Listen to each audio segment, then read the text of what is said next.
that one area we were just stopped dead in our tracks because the sand dunes and the beach were so beautiful. So we went on a little sand dune adventure. Come nightfall, we were looking for another spot to camp, and we followed a little dirt road, hoping we'd find a reasonable place, and nothing looked good. It actually just led us out to another paved highway, and we saw another town, and we're trying to get to the beach. So we kind of zigzagged around town and followed a little dirt road down, which turned out to be kind of sandy, but we found a shade structure that was being built and camped for the night there.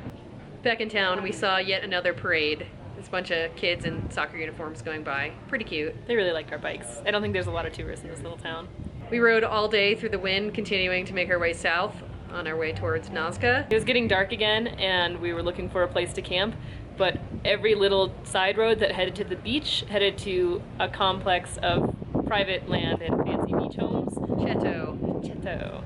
But luckily we found one that was under construction and went up there, and the people were really nice and let us camp, and nobody said anything to us, and we had a baller view. The next day we got on our bikes, and I immediately noticed that the chain didn't really want to turn the wheel. Upon closer inspection, I noticed that all of the teeth on the sprocket had completely sheared off, which is generally why it's not working. Yeah, that's generally when I like change my chain sprockets. You gotta change them as a set, and you know, it was time. I made you guys a really nice instructional video about how to change the chain sprockets, and our hard drive ate it. Because, yeah. So, there's like no video of that, sorry. Finally, we made it out of the long desert sand dunes and climbed into some gorgeous mountains. High desert. It was beautiful. We were on our way to Nazca, which is famous for its giant lines that you can view from airplanes, and the town of Palpa before it has a few smaller lines, so we went down a dirt road to check some out. Yeah, they would probably be reasonably impressive from the air, but from the ground they're so large that you can't really tell exactly what they are.